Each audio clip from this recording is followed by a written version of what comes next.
how do we do quick gestural drawings of grand architecture, or really any architecture? Let me demonstrate with this scene of the Tate Britain as I draw and explain what I'm doing, and more importantly, what's going on in my mind to capture this very, for me, quickly. Now, the thing about quick drawing is it's not careless, it's not rushed, it's still controlled, but we're controlling it in a different way to a different standard than we would normally control our mark making. Does that make sense? So we need to be psyched up, because if we don't normally draw very quickly, then we're obviously going to have to make changes the way we think and the way we draw.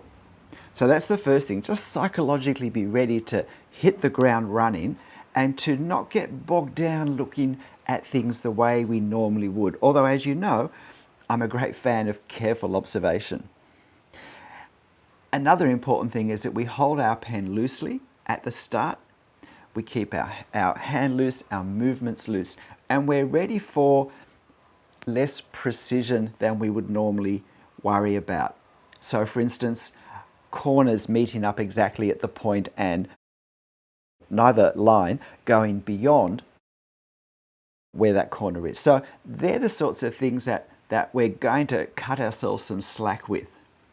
And we may end up doing extra lines here and there. Now you're watching this almost at my actual drawing speed. This is only sped up a quarter more. So this took me 19 minutes to draw in real time, and you're watching it in 15, just so that it wasn't too long to put people off. Now notice I do slow down for this figure, but it's important with a building like this, or I think very helpful, to do a couple of figures, but I do simplify to speed things up.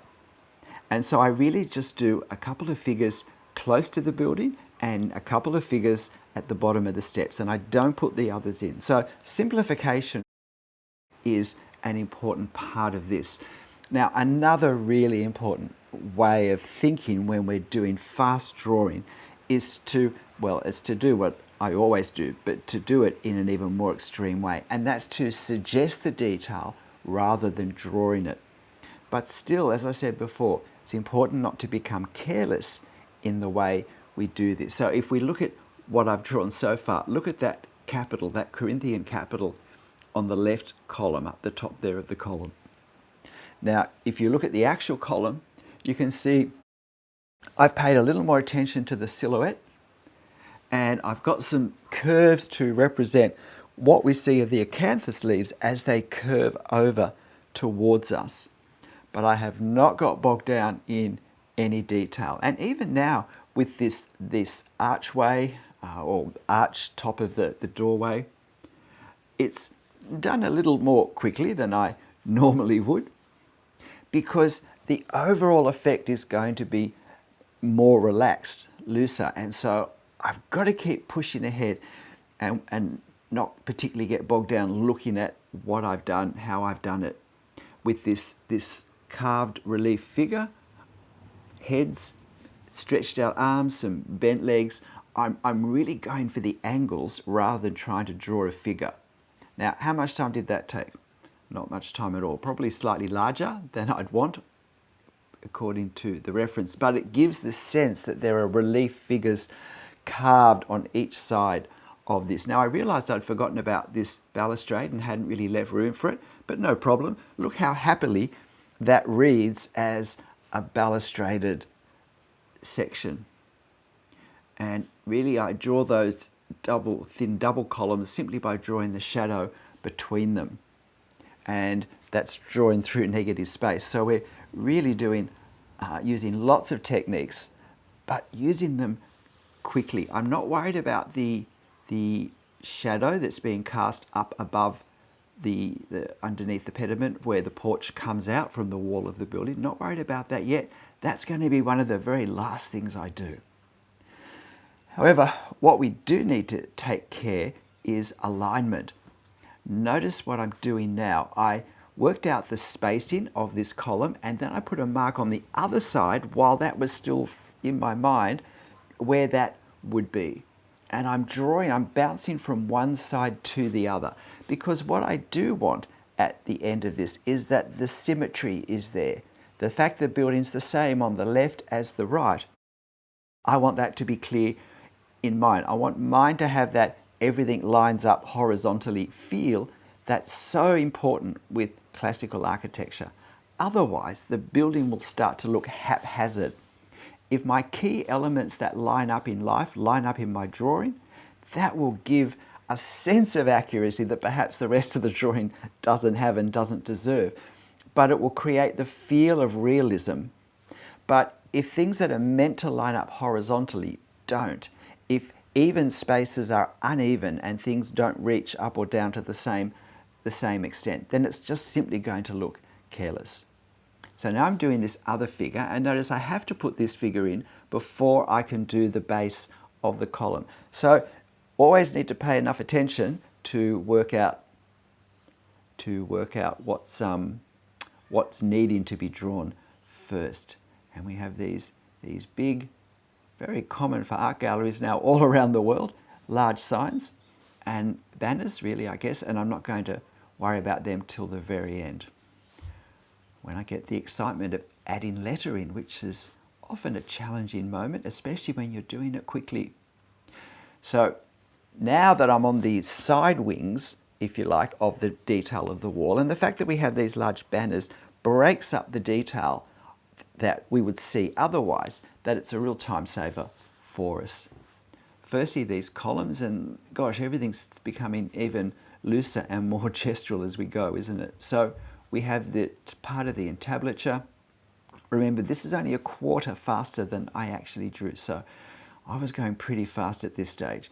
Now, I'm not fussing about things being too exactly parallel, but I do want to get the sense of a series of lines that go across as different levels come out or go towards us and holding different detail. Notice for these little teeth things, I'm really drawing them by drawing the gaps in between, and now there is some more little vertical things, and I deliberately don't get bogged down drawing these quickly or in wonderful detail, because then that's going to read as too much detail compared to the rest of the building. Now with this pediment, it's a fairly shallow pediment. I've probably gone just a little bit too high, maybe 1 or 2 millimeters less. See me correct that line. It's always important to take every opportunity we have to correct, and I've emphasized the correct line on the other side as well. And there are some more little teethy things here. So again, I've got to kind of suggest them very quickly. Keeping our drawing tempo the same over all the parts of the scene that we draw is going to be really important in creating a consistency, an overall cohesion in the marks, and therefore our style. Now, I didn't center that well, so now I try and work out how can I make sure this sits over the center, because things that are meant to be centered, really important that we give just a little bit of time and effort and focus to centering them. It's a bit like lining up the horizontal things. If centered things are off center, it's really obvious, and it means then that we don't divide the space into two equal spaces, the space on the left and the right of this. Now we do have more sculptures. We have a lion on the left and a unicorn, I presume it is, on the right, but I'll do those a little bit later. Now I drew this a little bit too large, and I made that pedestal a little bit too high, but not a great deal. I don't think it looks particularly unusual in the drawing. It's simply when you compare it to the reference. But this is what we note as we draw, and we think, okay, maybe I always do my sculptures a little bit too large, and that gives me something to focus on next time. Now we have these doorways, and this is the point where I realized I was starting to slow down unnecessarily and unhelpfully. I was starting to look a little bit too much at the detail. In some ways, that center panel of detail will carry the rest of the detail of this drawing. And particularly with these side wings, these fancy balustrades that come down alongside the front steps, I could really have got bogged down in those, and I came very close to. And I could easily have spent 10 minutes just overdrawing them for the rest of the drawing. So I'm glad I realized that. So particularly at the end, please hit the like button if you're finding this interesting and helpful, but particularly at the end, I did those deliberately quickly and highly simplified. And I think that if I'd tried to draw the detail that I can see in the photo, it would have ended up drawing the attention too much down to those sections and away from the overall building. I do want the center of the facade of this to be the star of the drawing, not the railings on each side of the main stairway. Now notice I'm just lining things up with left and right with the columns. So I'm using the columns for that. Oh goodness. Oh no, yeah, okay. I'm just saying, yes, that left upper line is way below the right hand one. And aha, I see what I did wrong. Okay, well, where I made a mistake. Yep. That upper line on the left side lines up with the second last line in the reference.